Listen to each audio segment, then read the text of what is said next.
નવસારીમાં મોટી દુર્ઘટના ટળી। વીએમસીની કામગીરી દરમિયાન મકાનની દિવાલ ધરાશાયી।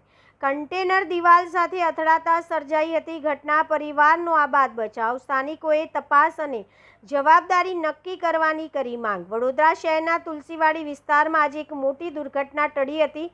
રામદેવ પીરની ચાલ નજીક આવેલા એક મકાનની દિવાલ અચાનક ધડાકાભેર ધરાશાયી થતાં વિસ્તારમાં અફરાતફરીનો માહોલ સર્જાયો હતો। સદનસીબે ઘટનામાં કોઈ જાનહાનિ થઈ નથી અને પરિવારના તમામ સભ્યો સુરક્ષિત બચી ગયા હતા।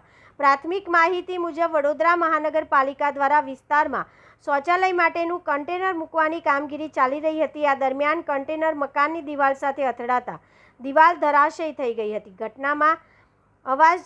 ઘટનાના અવાજથી આસપાસના લોકો દોડી આવ્યા હતા અને સ્થળ પર ભારે ભીડ એકત્રિત થઈ ગઈ હતી। સ્થાનિકોએ આ ઘટનાને લઈને મહાનગરપાલિકાની કામગીરી સામે પ્રશ્નો ઉઠાવ્યા છે। તેમનું કહેવું છે કે જો કામગીરી દરમિયાન પૂરતી તકેદારી અને સુરક્ષા વ્યવસ્થા રાખવામાં આવી હોત તો આ પ્રકારની ઘટના ટાળી શકાઈ હોત। ઘટનાની જાણ થતાં મહાનગરપાલિકાના અધિકારી સ્થળ પર પહોંચ્યા હતા અને ઘટનાની પ્રાથમિક માહિતી મેળવી દિવાલ ધરાશાયી થતાં મકાનને નુકસાન પહોંચ્યું છે। જો કે કોઈ જાનહાનિ થઈ ન હોવાથી મોટી દુર્ઘટના ટળી છે। સ્થાનિકોએ સમગ્ર મામલે નિષ્પક્ષ તપાસ કરી જવાબદાર સામે યોગ્ય કાર્યવાહી કરવાની તેમજ નુકસાનગ્રસ્ત પરિવારને યોગ્ય વળતર આપવાની માંગ કરી છે।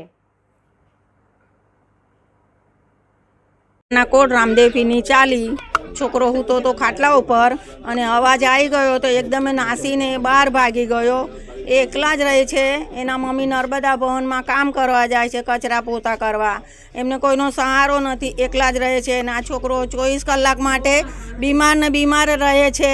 એના મામા અને એ લોકો અમદાવાદ છે, એ લોકો મદદ કરે છે। એમના મમ્મીને પગની તકલીફ છે, એમને બહુ તકલીફ છે, કોઈ નથી એમનો। એના પપ્પા બી ઓફ થઈ ગયેલા છે, એનો ભાઈ ઓફ થઈ ગયો છે અને એ લોકોનો મજૂરી કરીને ખાય છે ને એમનું ગુજરાન ચલાવે છે।